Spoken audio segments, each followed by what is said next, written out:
The USTR latest claims have sparked a heated debate. Let's uncover the truth behind India's medical device policy. The USTR 2025 National Trade Estimate (NTE) report highlights concerns over India's regulatory environment, citing high import tariffs, strict price controls, and restrictions on refurbished devices as barriers for US exporters.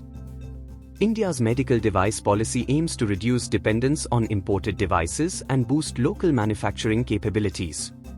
The policy includes initiatives like production-linked incentive (PLI) schemes, medical device parks, and regulatory upgrades to simplify compliance. India's 7.5% tariff on medical devices is seen as modest globally. Price controls aim to make life-saving devices affordable, while the ban on refurbished devices prioritizes patient safety and quality assurance.